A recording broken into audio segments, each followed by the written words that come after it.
Sweet. We're going to move forward to jib and spinnaker trim. Jeff Hayden over there.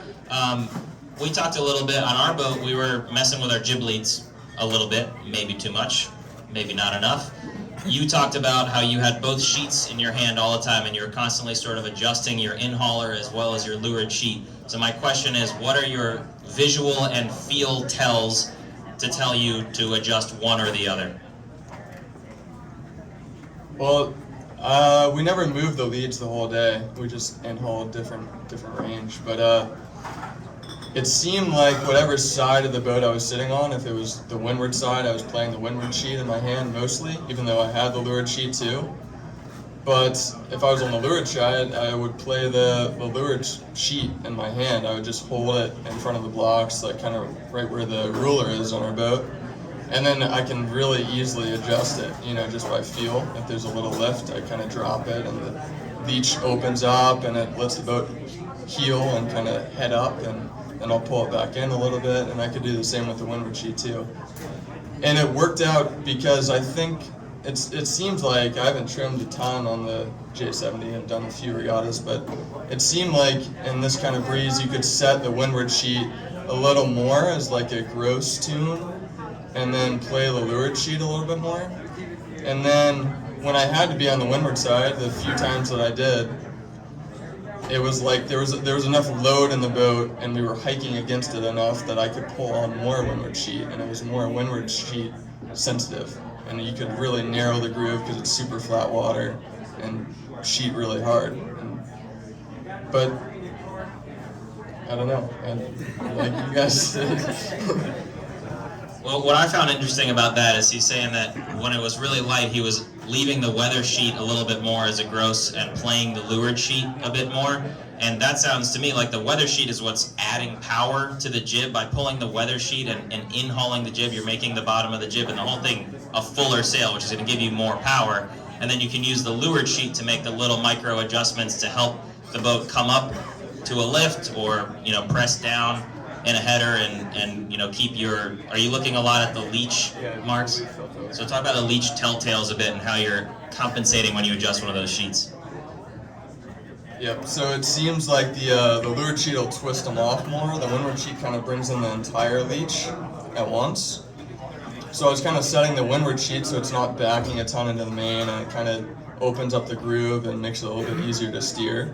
And then the lured sheet, whenever like big velocity changes in the light stuff, I would set the windward sheet a little bit further outboard and just play the lured sheet. So if there was a lift or whatever, I would ease it and then trim it back in just by hand and kind of do that. Anything to add? I think another thing that Jeff does, quite well, and I think that most of the best trimmers, and one way that I think about trimming a jib is you're ideally trying to match the leeches, right, or the jib leech to the main leech, more or less, right? And from off the boat, that's a little bit easier to see. On the boat, not so easy. And so one thing that I like to do is I try to match, if you drew an exit angle off the jib, it should be tangential to the max draft of the main vertically, right? So you never want it to be pointing inside of the max depth of the main, like down low, middle, top. You want it to just be a tangent to that all the way up, and that usually helps match the leech profiles. If it's too far out, the sails are working independently from each other, and if they're if the jib leech is too far in and pointing inside of the draft of the main, then the slots shut off, and you have return of the jib into the main, right? The luff starts bubbling. But if you have that tangent, the sails are working together as one big foil, and I think that's kind of like a crucial thing to think about in a more of a macro thing, and the windward and lured sheet adjustments are more of like a micro thing. But just make sure that that exit angle of the jib is tangential to the vertical depth of the main. What's that mean? That was a lot of math, and I was an English major. I will also add that, talking about heel angle, but going to what Jeff was doing and the constant adjustments, that allows me to minimally steer the boat. So I'm able to only use an inch of rudder because the sails are being so finely adjusted as we're going into pressure pressure increases, but almost more importantly, like pressure decreases. Like the less I do, the faster we're gonna go. So the adjustments that the sails are making, the jib especially in the light stuff when we're trying to be powered up, is incredibly important to keeping the heel angle and just using less rudder in general, so the boat just keeps mowing forward. Yeah. I think that was really good. My last question for Jackson on accurate jib trim. Can you spell the word tangential? I know you can't. He's wicked smart. Before we move to our forward bow person, just if everybody wants to stick around at the end, after all your questions and everything are answered, there's going to be a really sweet photo slideshow from Phil up here. It's going to start immediately after this on that sweet TV that says Winter Highlights, so please stick around for that. I'm going to ask Jake a question right now. Jake is doing the forward position. He's relatively new to that spot. He looks like a linebacker but moves like a punter. And my question is, I guess question for the team that Jake will answer is, how are you deciding who is moving and when you're going to sort of lock into a certain spot? And if you can help us all understand the best way to move to keep your weight forward and also in the right spot and not stepping on anything. So where were you often located today and how'd you get there? Well, as Zeke pointed out, I am one of the largest members of our crew, so thanks for that. For today, being light, always trying to keep my weight low, always trying to keep my weight forward, and the lighter it got, the more I had to just press myself all the way down, legs forward, with that stanchion kind of here and shrouds here, and just going for a boat ride. What about, how did you know when it was your turn to flat? So Zeke asked me, how did I know it was my turn to flatten, and I mean, we would do roll tacks and roll jibes, obviously, but after that, it was never my return to flatten, Zeke. Okay, so Not today.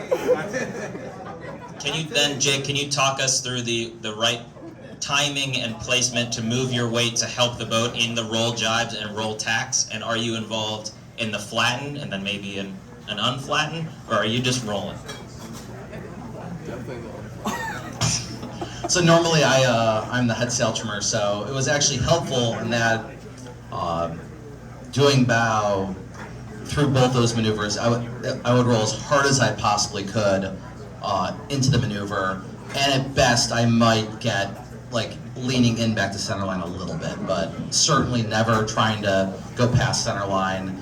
And feeling the boat flatten, I would almost always go back to leaning out, just because it's not fast to over squash, and it's not good. I saw a few teams out there today that were trying really hard to roll tack, and I noticed some of them were rolling maybe a little bit too early and not using the sails to also help them roll. So can you talk about the timing when you're moving from what is the leeward side of the tack that you're on to the middle of the boat to the side that's becoming leeward? What are you looking for, or is it feel to tell you when it's time to throw your weight from one side to the other? So for us, all through those maneuvers, we always coordinate our weight movements. It doesn't, for any boat, it doesn't matter who's counting down, but someone always should count down. So for us, Jackson was always counting down when the weight was going to get thrown, so we could always just move in unison and get the most out of each maneuver. Which goes very well in line with what Kate said at the beginning about the more the crew kind of moves the weight and the sails, the less she has to move the rudder, and the boat kind of sails in unison without extra drag. So I really like that. Before Phil starts the slideshow, which is going to be about an 8-minute presentation of really cool photos from years past, do we have any questions for our panelists? Question up front. I have questions for you, Kate. Are you a frying pan driver or a microphone driver at all? Question was for Kate, the helms person. Is she a microphone driver or a frying pan driver? I lock the tiller on the deck, and I have like my tiller extension actually has like, it's got like a little piece of line that's wrapped all up around it,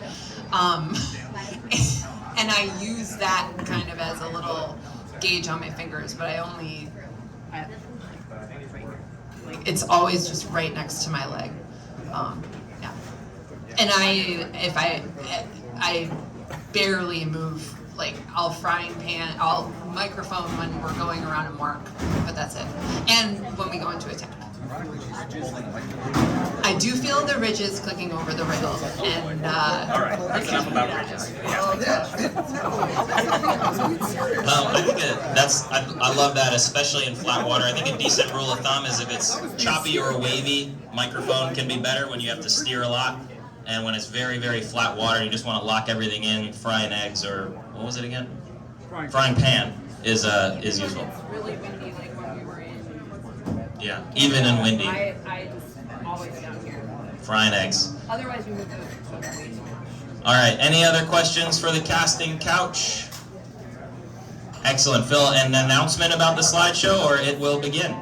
An announcement. Thank you guys for paying attention. Big round of applause for the panel.